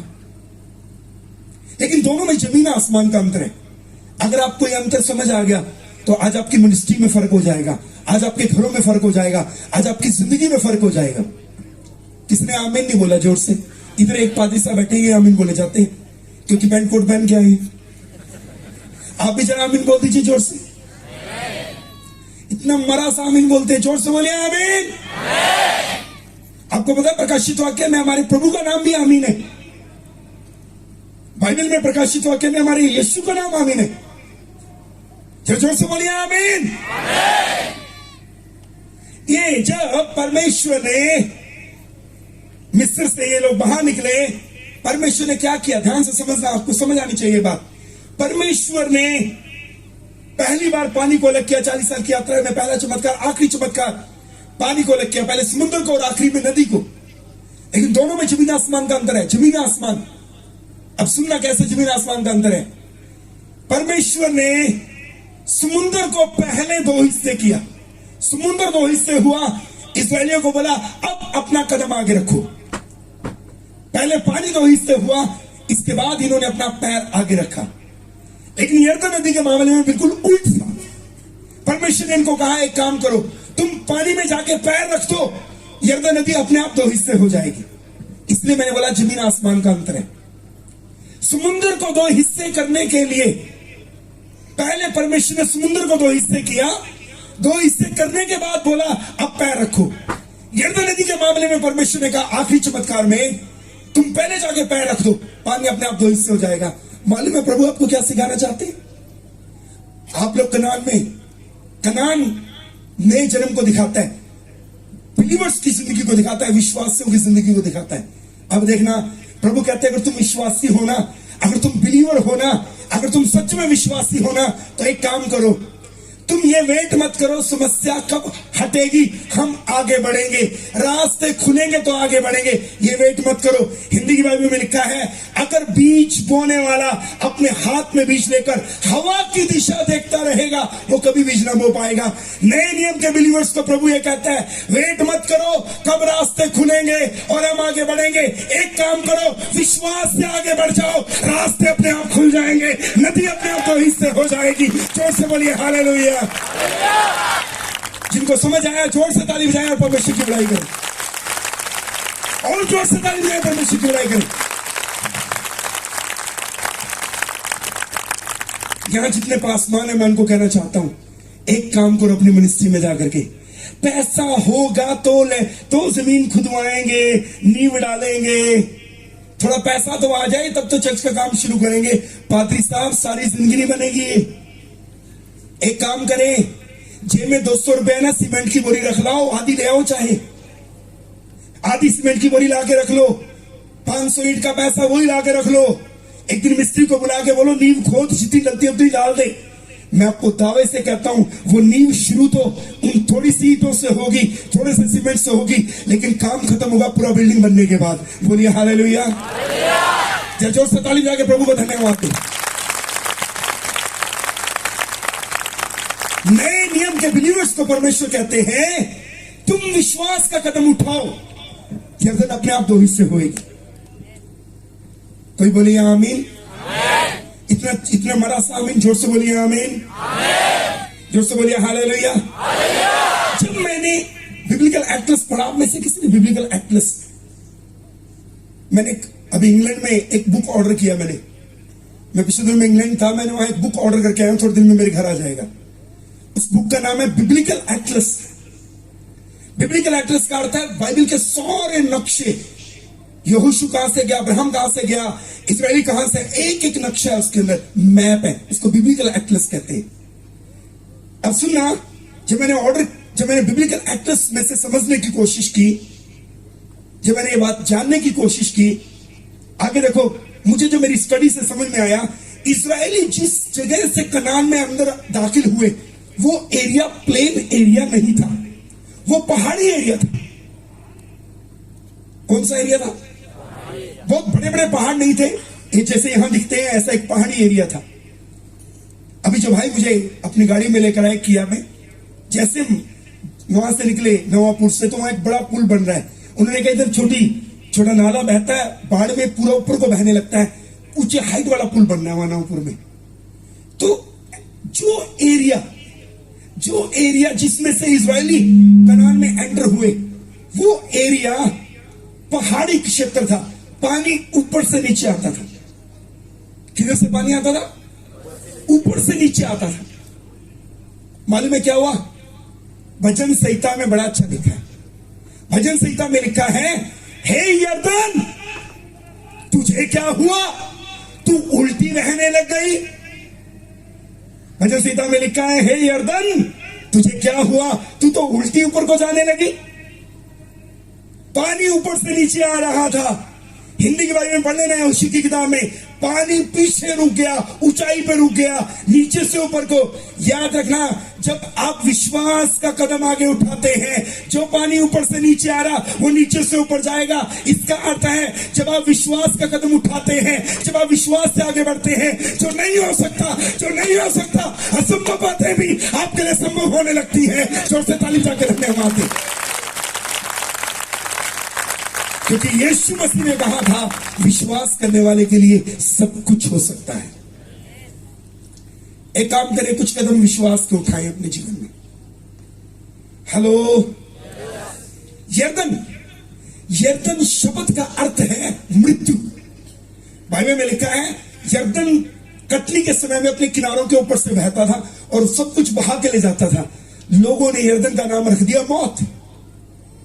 एक नाम डिक्शनरी में चेक करेंगे, आपको पता चलेगा, यरदन का एक नाम मृत्यु भी है, मौत भी है। यरदन का एक नाम मौत भी है। जब इस्राएलियों ने विश्वास से जाकर यरदन नदी में पांव रखे, मालूम है क्या हुआ? यरदन दो हिस्से हो गई। जब आप विश्वास के कदम उठाते हैं, मौत में से रास्ते निकल आते हैं। बोलिए हालेलुया, हालेलुया। मौत भी रास्ते दे देती है, निकल जाओ, मैं हट जाती हूं। विश्वास के कदम उठाएं। अगली बात, मसीह जीवन में जय पाने का अगला सिद्धांत। अगली बात, यीशु के लहू को समझने की कोशिश करें। हमारी बाइबल में दो लहू के बारे में, बहुत लहू के बारे में लिखा है, लेकिन मेन कंपैरिजन मैं दो लहू से करूंगा आज। हिंदी में लिखा है हाबिल का लहू और यीशु का लहू। हाबिल, बाइबल में लिखा, प्रभु ने कहा, हाबिल का लहू मुझे जमीन में से पुकार रहा है। बाइबल में लिखा है, यीशु का लहू हाबिल के लहू से उत्तम है। यीशु का लहू हाबिल के लहू से ज्यादा प्रेशियस है, उत्तम है। क्यों? हाबिल का लहू जमीन में से बार बार बोलता था, मेरा मर्डर हुआ, मुझे न्याय दो। ओल्ड टेस्टमेंट में लिखा है, प्राण के बदले प्राण, आंख के बदले आंख, कान के बदले कान, दांत के बदले दांत। जिसने जैसी आपकी हानि की, उसकी वैसी हानि करो। हाबिल का लहू, यीशु का लहू हाबिल के लहू से क्यों उत्तम है? हाबिल का लहू ये कहता था, मुझे न्याय दो, मेरा न्याय चुकाओ, मेरा मर्डर हुआ है, जिसने मेरा मर्डर किया उससे पलटा लो, न्याय करो, न्याय, जस्टिस, मुझे जस्टिस चाहिए, न्याय चाहिए। तो यीशु का लहू उत्तम क्यों है? यीशु का लहू सलीब के ऊपर से कहता है, न्याय ना करो, माफ करो, माफ करो, माफ करो, माफ, क्षमा कर दो। इसलिए यीशु का लहू उत्तम है। मैं जल्दी से बताऊंगा जीत का अगला सिद्धांत। यीशु मसीह के लहू की वैल्यू पता होनी चाहिए आपको। जब तक आपको यीशु मसीह के प्रेशियस ब्लड की वैल्यू नहीं मालूम ना, आप कभी भी जीत में नहीं चल सकते। आपको यीशु के लहू की वैल्यू मालूम होनी चाहिए। पासी, मेरा टाइम कितना है? 5 मिनट या 7 मिनट? 5 मिनट, 5 मिनट, ओके ठीक है, ओके चलिए। मेरी कोशिश है 5 मिनट में जल्दी से बंद करें। और टॉपिक कुछ रह गया है। जब उम्र पाटा में कभी खुदा ने मुझे दोबारा 20 साल में बुलाया तो फिर बैलेंस टॉपिक वहां क्लियर कर देंगे, ठीक है? ओके, अगर यीशु के आने में देरी है तो। ओके, यीशु का लहू, बाइबल ये कहती है कि यीशु मसीह ने सलीब के ऊपर से 7 वचन बोले, 7 वचन बोले। लेकिन आपको बताना चाहूंगा, यीशु मसीह की बॉडी में से 7 जगह से ब्लड बाहर आया। यीशु मसीह की बॉडी में से 7 जगह से ब्लड बाहर आया। यीशु ने 7 वचन बोले, और यीशु मसीह की बॉडी में से, सुनो मेरे भाई बहनों, आप भी सुनो, यीशु मसीह की बॉडी में से 7 जगह से ब्लड बाहर आया। वो 7 जगह से जो ब्लड बाहर आया उसका एक मीनिंग है, विदाउट रीजन नहीं है, उसका बड़ा रीजन है, उसके कारण है, बिना कारण के नहीं है। क्यों 7 जगह से ब्लड बाहर आया? जल्दी से काउंट कर लेते हैं 5 मिनट में। पहला ब्लड हिंदी की बाइबल में लिखा है, गतसमनी के बाग में उसका खून, जहां से पसीना बाहर आता है बॉडी में से, उन रोयों में से उसका ब्लड बाहर निकल के आया। जिस जगह में से बॉडी में से पसीना बाहर आता है, वहां से यीशु का प्रेशियस ब्लड बाहर आया। पहला लहू गतसमनी के बाग में निकला। अब गतसमनी के बाग में क्यों निकला? पहला ब्लड यीशु मसीह के, जहां से पसीना निकलता बॉडी से, वहां से निकला और गतसमनी के बाग में निकला। मालूम है क्यों? गतसमनी के बाग में क्यों निकला? आदम के बाग में आदम को एक श्राप दिया गया था, तो अपने माथे के पसीने की रोटी खाएगा, जिसको कहते हैं स्ट्रगल फुल लाइफ। तेरी जिंदगी में स्ट्रगल रहेगा। आदम के बाग में श्राप मिला, तेरी जिंदगी में हमेशा स्ट्रगल रहेगा। वो आदम के बाग के श्राप को तोड़ने के लिए गतसमनी के बाग में ब्लड निकला। मालूम है, जब आप प्रभु में आते हैं आपका स्ट्रगल क्यों खत्म होता है? क्योंकि वो आदम का श्राप टूटता है यीशु के ब्लड के द्वारा। ताली बजा के धन्यवाद दें, जोर से ताली बजा के धन्यवाद दें। जब आप यीशु मसीह को एक्सेप्ट करते हैं, आपकी लाइफ का स्ट्रगल खत्म होता है। हमें से कितने यहां बैठे हैं ना, प्रभु अगर ना होता तो हम क्या होते? प्रभु में आने के बाद हमारी राहें कितनी आसान हुई ना। बोलिए हालेलुया, कैसे बोलिए हालेलुया। दूसरा ब्लड जो यीशु मसीह की बॉडी से निकला, दूसरा ब्लड जो यीशु मसीह की बॉडी से निकला, वो उनके चेहरे से निकला। उनको पकड़ा गया। एक रोमन सिपाही अपनी पूरी ताकत से यीशु के मुंह पे मुक्का मारता था। एक रोमन सिपाही अपनी पूरी ताकत से यीशु के मुंह के ऊपर गुस्सा मारता था, पूरी ताकत से गुस्सा मारता था। यीशु मसीह के फेस को शेपलेस कर दिया गया, उसके चेहरे को बिगाड़ दिया गया। हिंदी की बाइबल में लिखा है वो पहचान में नहीं आ रहा था। हिंदी की बाइबल में लिखा है पहचान में नहीं आता था। दाढ़ी को नोच के निकाल दिया गया। मैं बताऊंगा आपको, सच बताऊं, आप अपनी दाढ़ी के कुछ बाल पड़ के खींच के निकाल के देखिए कितना पेन होता है। यीशु की दाढ़ी को पड़ के खींच के निकाल दिया गया। ये फेस है ना, फेस के मसल्स लूज हो गए, चेहरा नीचे लटक गया, मांस नीचे लटक गया। उसके फेस को लिखा है वो पहचाना नहीं जा रहा था, वो पहचाना नहीं जा रहा था। यीशु के फेस को शेपलेस कर दिया गया, उसके फेस को, उसकी शेप, उसका साइज बिगाड़ दिया गया। मालूम है यीशु के फेस से ब्लड क्यों निकला? ताकि मेरी और आपकी जिंदगी को शेप मिल जाए, मेरी और आपकी जिंदगी संवर जाए। बोलिए हालेलुया, ताली बजा के धन्यवाद दें। यीशु मसीह ने आने से पहले अपनी कोई शेप नहीं थी, ना फाइनेंशियल शेप थी, पता ही नहीं था जिंदगी में होगा क्या। यीशु के आने के बाद एक एम मिला, जिंदगी में एक आकार आया। यीशु के चेहरे के आकार को इसलिए बिगाड़ दिया गया ताकि हमारी जिंदगियों को आकार मिल सके। आपकी भाषा में क्या कहेंगे शेप को? आकार। आकार, आकार, हमें आकार मिल सके, इसलिए उसके फेस को निराकार कर दिया गया। दूसरा ब्लड निकला। तीसरा ब्लड कहां से निकला? उसके सर के ऊपर कांटों का ताज रखा गया। सर के ऊपर कांटों का ताज रख के उसको दबाया गया। बाइबल में लिखा है, जमीन तेरे लिए ऊंट कटारे उगाएगी, तू खेत में फसल बोएगा और जब वहां से उपज लेकर आएगा कांटे बटोर के लाएगा। इसको कहते हैं कंगाली, निर्धनता, गरीबी। कंगाली, निर्धनता, गरीबी। यीशु के सर पे कांटों का ताज इसलिए रखा गया, उसने हमारे हिस्से की सारे कांटे, जमीन तेरे लिए ऊंट कटारे उगाएगी, वो सारे कंगाली के, गरीबी के, निर्धनता के कांटे उठा के यीशु ने अपने सर पे रख लिए, ताकि मैं और आप गरीबी और कंगाली से आजाद हो जाएं। जोर से ताली बजा के धन्यवाद है। मैं बड़ी ओपन बात बताता हूं, हमारे ऊपर एक इल्जाम लगता है पंजाब में, इधर लगता है नहीं मालूम नहीं मुझे।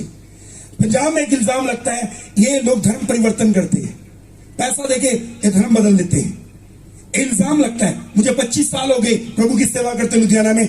1990 में मैंने प्रभु को जाना, 2023 आ गया। एक मुस्लिम परिवार से प्रभु में आया हूं। मेरा पूरा परिवार नमाज रोजा करता है, वो भी मुस्लिम है। मैं अकेला बिलीवर हूं। पक्का यकीन है एक दिन वो आएंगे। पर मैं आपको एक बात बताता हूं, मुझे तो किसी ने डॉलर पाउंड नहीं दिए। मैं तो आज भी लुधियाना में किसी के घर में रह रहा हूं। भाई कोई ऐसी पार्टी मिले तो मुझे बताना। हेलो, अभी तक तो 25 साल में कोई ऐसी पार्टी टकरी नहीं। आपको मिले मुझे उसका एड्रेस जरूर सेंड करना भैया। हेलो, हालांकि मैं पैसों के पीछे पैसों के कारण यीशु के पास नहीं आया। जो मेरा वो भी ले लो, मैं तब भी यीशु को नहीं छोड़ूंगा। बोलिए हालेलुया। प्यार हो गया है यार, मालूम पड़ गया वो जिंदा खुदा है, उससे मोहब्बत हो गई है। बोलिए हालेलुया। यीशु के नाम की मजाक करके बताया मैंने। पर मैं आपको बताता हूं, हमारे पर इल्जाम लगता है पैसे देके धर्म बदलते। भैया कौन पैसे देता है भाई? ये मालूम है, हम जो नया बिलीवर चर्च में आता है, टूटे साइकिल में थोड़े दिन में गाड़ी में आएगा, मालूम है क्यों? अरे यीशु ने हमारे हिस्से की कंगाली ऊंट कटारों को अपने सर पे रखा था, इसलिए आजाद हुए। ताली बजा के धन्यवाद दे, ताली बजा के धन्यवाद दे। ये किया वाला मुझे बता रहा था, मैं मोटरसाइकिल में जाता था परमेश्वर के दासों को लेने के लिए। एक किया वाला भाई बता रहा मुझे, पहले परमेश्वर के दास आते, मैं टू व्हीलर पे जाता।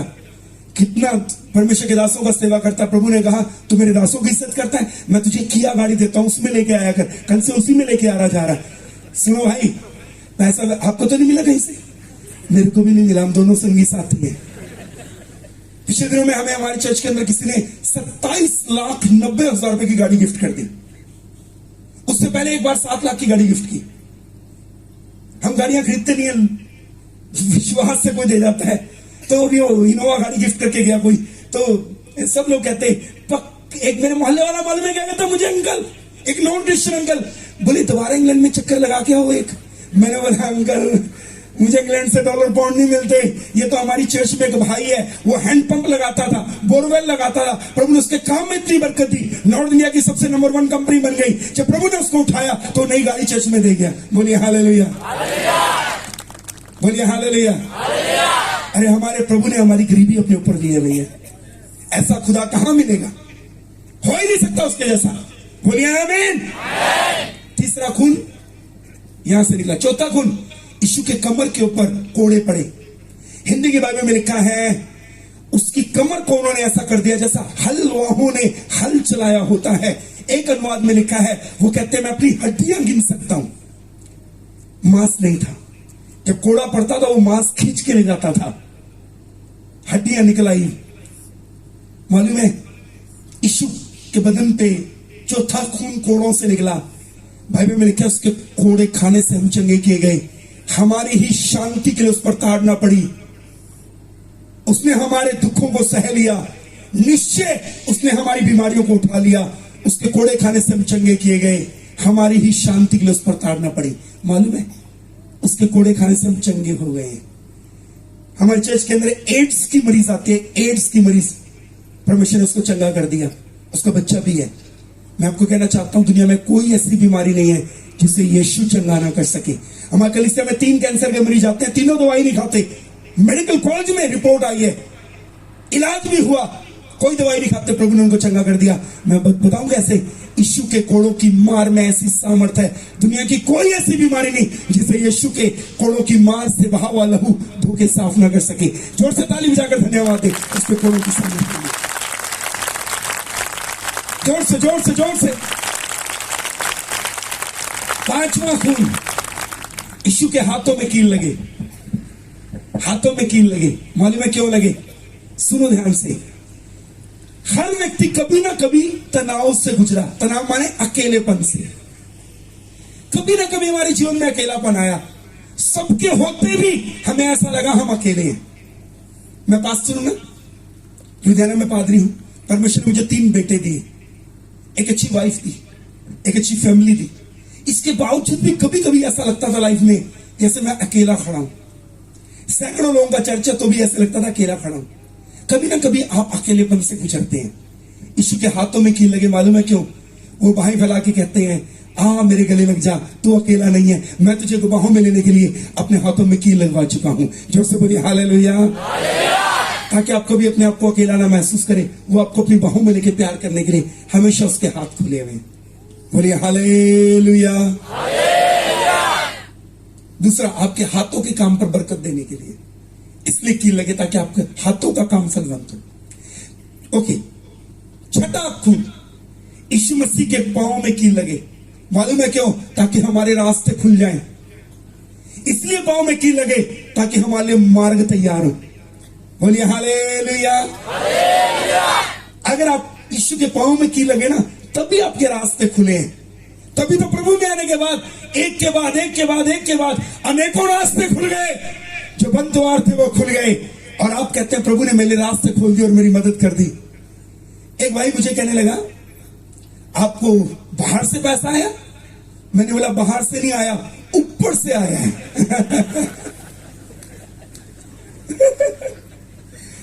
आपको मालूम है मसीह लोग हाथ उड़ाना, एक बार हाथ उड़ाना, सब हाथ उड़ाइए। बड़ी बड़ी मजेदार बात होता है। सब हाथ उड़ाओ, दोनों हाथ उड़ाओ। आपको मालूम है मसीह लोग धन्यवाद, आराधना, प्रार्थना हाथ उड़ाकर क्यों करते हैं? ये मार्क त्रिभुवन भैया है ना, ये बार बार हाथ क्यों उठवाते हैं? अभी मैं आज कितनी बार तो मेरे ही उठवा दिए। ये मालूम है आराधक ऊपर हाथ क्यों उठवाते हैं बार बार? हम आराधना हाथ उड़ाकर क्यों करते हैं? प्रार्थना हाथ उड़ाकर क्यों करते हैं? क्योंकि हम मसीहों को एक बात पक्की पता है, हमारी मदद जमीन से नहीं ऊपर से ही आती है। बोलिए हालेलुया। ताली बजा के धन्यवाद। भाई इसलिए हाथ उड़ाते हैं ताकि आपको ये बता सके बार बार हाथ ऊपर उठाओ, क्योंकि तुम्हारी मदद ऊपर से ही आनी है। बोलिए आमीन। और हाथ उड़ाने का अर्थ है परमेश्वर को प्रेज देना, वही केवल आदर के योग्य है। हाथ उड़ाने का अर्थ है केवल वही स्तुति के योग्य है, वही प्रभुता करता है। बोलिए आमीन। बोलिए आमीन। जो कुछ हमारे पास है, जो हम है, उसी के द्वारा है, ये बताना, वही सब आदर के योग्य है। ओके, सातवां खून जो यीशु मसीह का निकला। अब इसके ऊपर जब मैं पूरी बात बताऊंगा तो आपने जोर से ताली बजानी है बाद में, और फिर हालेलुया भी बोलना है। सातवां खून जो यीशु मसीह का निकला, वो यहां पर भाला लगा। कहां पे भाला लगा? बात नहीं करेंगे। यहां पे भाला लगा। कहां पे भाला लगा? आदम के यहां कट लगाया, पसली निकाली, हवा बना दी। ये पहला आदम था। अंतिम आदम के यहां भी कट लगा। पहले आदम की हवा यहां से निकली, अंतिम आदम की कलीसिया भी यहीं से कट लग के निकल कर आई। जोर से जोर से जोर से जोर से जोर से। इसीलिए उसने कलीसिया को दुल्हन कहा। पता चला क्यों दुल्हन कहा? इसीलिए दुल्हन ने कहा पहले आदम की दुल्हन यहां से निकली, प्रभु कहता है मेरी दुल्हन भी यहीं से निकल कर आएगी। अंतिम आदम कहता है। बोलिए आमीन। एक और कारण है, एक और कारण है। जब एक औरत एक बच्चे को पैदा करती है ना, तो पानी और लहू दोनों इकट्ठे निकलते हैं। यीशु के यहां कट लगाना तो पानी और लहू दोनों इकट्ठे आए। एक औरत जब बच्चा पैदा करती है, उसकी पानी और लहू दोनों इकट्ठे निकलते हैं। यीशु के यहां कट लगा, भाला लगा, पानी और लहू दोनों इकट्ठे निकले। मालूम है इसका अर्थ क्या था? इसका अर्थ यह है, ध्यान से सुना फिर ताली बजाना। इसका अर्थ यह है, एक और जब बच्चा पैदा करती है, पानी लहू दोनों इकट्ठे निकलते हैं। यीशु को भाला लगा, पानी लहू दोनों इकट्ठे निकले। मालूम है इसका अर्थ क्या है? हम मसीह में पैदा हुए ना मरने के लिए, सदा तक जिंदा रहने के लिए। जोर से बोलो, ताली बजा के धन्यवाद दो, ताली बजा के धन्यवाद दो, और जोर से ताली बजा के धन्यवाद दो। अब मैं जल्दी से बताऊंगा। जब आप घुटने टेक कर ये कहते हैं यीशु के लहू की जय, तो केवल गरीबी नहीं जाती, गरीबी भी जाती है, बीमारियां भी जाती है, कर्जा भी जाता है। बोलिए हालेलुया। समस्याएं भी जाती हैं, परेशानियां भी जाती हैं, हालात भी बदलते हैं, जय भी आती है। यीशु के लहू में जीत है। आखिरी बात, यीशु के वचन में जीत है। वचन को हाथ में ले लो। जब यीशु ने शैतान का सामना किया तो वचन के द्वारा किया। जब आप वचन को लेकर खड़े रहेंगे, वचन आपको जय देगा। और मैं आपको बताना चाहता हूं, प्रार्थना में मजबूत हो जाओ, प्रार्थना भी जय देती है। बहुत से पॉइंट्स जो रह गए हैं परमेश्वर ने फिर कभी शेयर करेंगे। आए, अपनी आंखों को बंद करें और सरों को झुकाएं और उस समय दुआ में चलें। आए अपनी आंखों को बंद करें, सरों को झुकाएं और दुआ में शामिल हो। प्लीज अपनी आंखों को बंद करें। इस समय एक काम करें, अपने घुटनों के बल आ जाएं और ऊंची आवाज से यीशु के लहू की जय कहना शुरू कर दें। अगर आप में से कोई व्यक्ति इस मीटिंग में ऐसा है जो महसूस करता है कि मेरे से बड़ा कोई पापी नहीं है दुनिया में, मैंने व्यभिचार किया, मैंने गंदी मूवी देखी, मैंने अश्लील गीत सुने, मैंने गंदी बातों पे ध्यान दिया, मैंने अपने मुंह से गंदे शब्द बोले, मैं कई अनेक नाजायज रिश्तों में रहा हूं या रही हूं। कोई भी ऐसा व्यक्ति यहां बैठा है, चाहे वो कितना भी पाप में क्यों ना डूबा हो, आज यीशु के लहू को पुकारना शुरू करे। प्रभु मेरे गुनाह को अपने लहू से धो दे। आज वो यीशु का पाक लहू आपके गुनाहों को धो देगा, आपको पवित्र कर देगा, आपको साफ कर देगा, आपको माफ कर देगा। वो लहू आपको नई जिंदगी दे देगा, वो लहू आपको जय दे देगा। आए आए आए, यीशु के लहू को पुकारना शुरू करें। कोई चुप ना रहे, ऊंची आवाज से यीशु के लहू की जय कहना शुरू करें। चुप नहीं रहेंगे, कोई भी व्यक्ति चुप ना रहे। आपने कितने भी गुनाह क्यों ना किए हैं, यीशु के लहू को पुकारना शुरू करें। जब आप यीशु के लहू की जय कहेंगे, आपको जय मिलेगी। आज एक निर्णय लेकर जाएं, मेरी समस्या छोटी है, मेरा कर्जा छोटा है, मेरी गरीबी छोटी है, मेरे बंधन छोटे हैं, मेरी जरूरतें छोटी हैं, मेरे हालात छोटे हैं, मेरी बीमारी छोटी है, मेरा खुदा बड़ा है, मेरा परमेश्वर बड़ा है। आए उसकी बड़ाई करना शुरू करें, उसकी तारीफ करना शुरू करें, उसकी महिमा करना शुरू करें।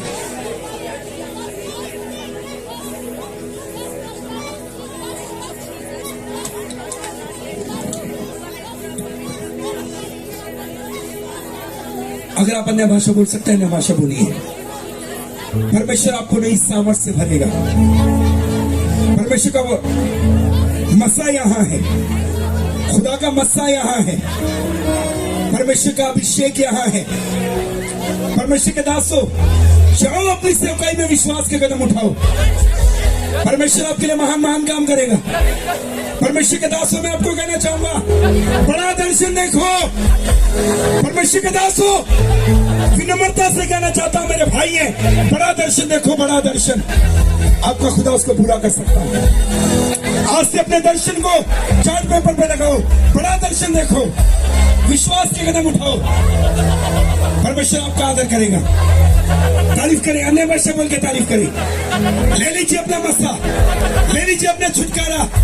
उसकी सामर्थ यहाँ है, उसका अभिषेक यहाँ है। परमेश्वर के मसा से भर जाओ, अपनी चंगाई को ले लो।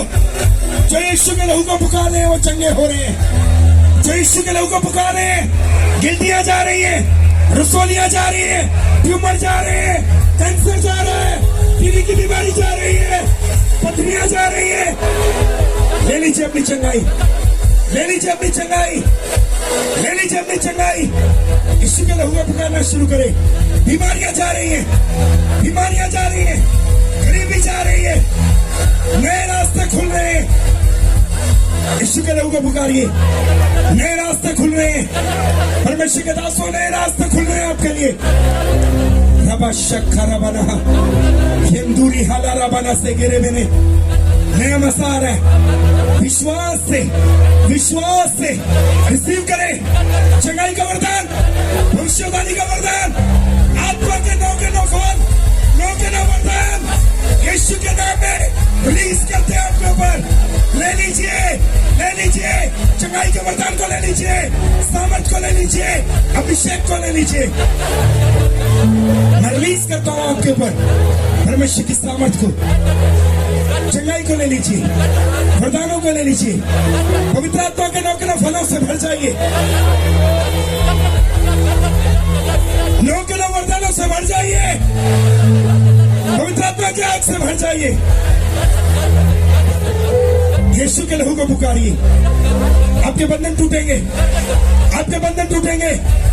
यीशु के लहू को पुकारिए, एक नया मसला आएगा। यहां बैठे सेवकों के लिए परमेश्वर मुझे कह रहा है, अगर आप अपने प्रार्थना के स्तर को उठाएंगे, अगर आप परमेश्वर के साथ अपने रिश्ते को और मजबूत करेंगे, अगर आप रातों को जाग जाग कर प्रार्थनाएं करेंगे, परमेश्वर कहता है मैं ऐसे ऐसे काम करूंगा तुम्हारे जीवन में जो अब तक मैंने किसी के लिए नहीं किए। विश्वास से ले लीजिए। परमेश्वर के दासों, परमेश्वर आपके लिए वो करेगा जो आज तक उसने किसी के लिए नहीं किया। आपकी सेवकाई में वो होगा जो आज तक उसने किसी के लिए नहीं किया। अगर आप अपने प्रार्थना के जीवन को उठाते हैं, अगर आप अपने जीवन में समर्पण में आ जाते हैं, परमेश्वर आपको बढ़ाएगा। रबा शक्कर बना, उसकी होलीनेस को ले लीजिए। आज यीशु से कहिए मेरे विचारों को धो के शुद्ध कर दे, मेरी आंखों को शुद्ध कर दे, मेरे हृदय को शुद्ध कर दे, मेरे दिल दिमाग को शुद्ध कर दे अपने लहू से धो के।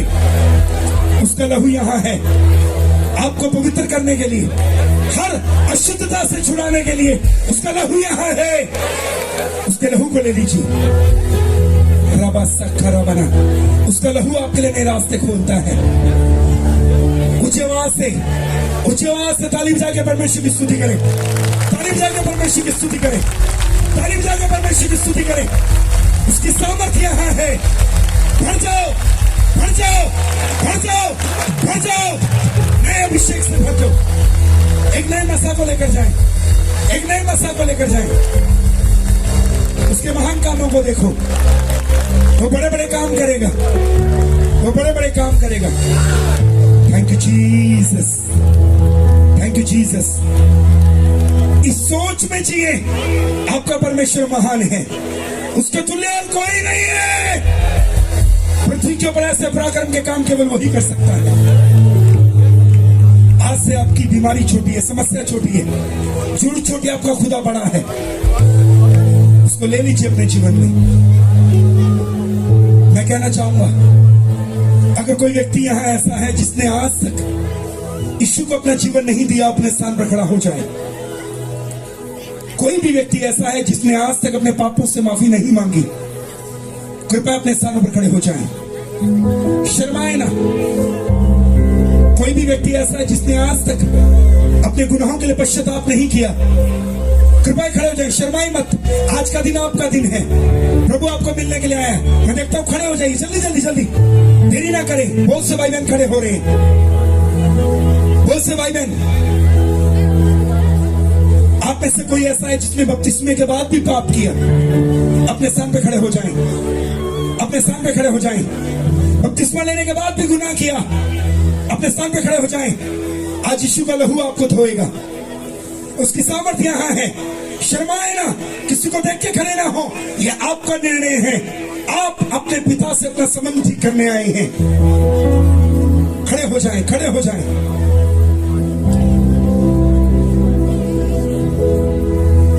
आप किसी गुनाह में पड़े हैं, नशे में पड़े हैं, किसी गलत आदत में पड़े हैं, खड़े हो जाएं। आप किसी गलत आदत में पड़े हैं, नशे में हैं, व्यभिचार में हैं, किसी पाप में हैं जिसके ऊपर आज तक जय नहीं पा पाए, आप खड़े हो जाइए। कोई बुरी आदत में पड़े हैं, खड़े हो जाइए। परमेश्वर की सामर्थ आपको भी आजाद करेगी। शर्माए ना, खड़े हो जाएं। कोई ऐसा पाप जिसके ऊपर आपने बहुत जय पाने की कोशिश की, लेकिन हमेशा आप हारते रहे, उस पाप से आप हारते रहे, बार बार वो पाप आपसे हुआ, खड़े हो जाइए। हम आपके छुटकारे की दुआ करेंगे। और भी है यहाँ, और भी है। पवित्र आत्मा कहता है ऐसा पाप जिसके ऊपर आपने बार बार जय पाने की कोशिश की, लेकिन आप हारते रहे, खड़े हो जाएं। हम आपके छुटकारे की दुआ करेंगे। आज यीशु आजाद करेगा, उसका लहू आजाद करेगा। आप मेरे पीछे बोल के 1-2 मिनट की प्रार्थना कर सकते हैं। हे प्रभु यीशु मसीह, अपने पवित्र लहू से मेरे जीवन को धो दीजिए, मुझे शुद्ध बनाइए। आपका लहू सामर्थ्य है छुड़ाने के लिए, शुद्ध करने के लिए, पवित्र करने के लिए, मेरे गुनाहों को साफ करने के लिए। मैं आप पर विश्वास करता हूं, आपके लहू पर विश्वास करता हूं, आपकी कुर्बानी पर विश्वास करता हूं। मैं अपना जीवन आपको देता हूं। मैं एक पापी व्यक्ति हूं, मान लेता हूं, तेरे पास आया हूं। मैं तुझे अपना जीवन देता हूं, तुझे अपना मुक्तिदाता स्वीकार करता हूं। अपने लहू से मुझे शुद्ध कर दे, मुझे पवित्र कर दे, मुझे नई सृष्टि बना दे। तेरा लहू सामर्थ्य है मेरे जीवन को नया करने के लिए। आज मुझे धो डाल, मैं और गुनाह का भार नहीं ले सकता, मैं आजाद होना चाहता हूं। मुझ पर दया कर, मुझे अपनी संतान होने का अधिकार दे। मैं आपको अपना जीवन देता हूं। आमेन। खुदावंद यीशु मसीह का प्रेशियस ब्लड इसी समय हर एक भाई बहन के दिल, दिमाग, सोच, जीवन, इनके देह, प्राण, आत्मा को धो करके शुद्ध करे। और आज से उस यीशु मसीह के पाक लहू की मोहर इनके ऊपर लगी रहे कि ये प्रभु के लिए पवित्र हैं, यीशु के नाम से। आमेन। आए ताली जाके इनके लिए धन्यवाद दे, जोर से ताली जाकर धन्यवाद दे। प्रभु आपको बरकत दे। थैंक यू जय मसीह। Thank you.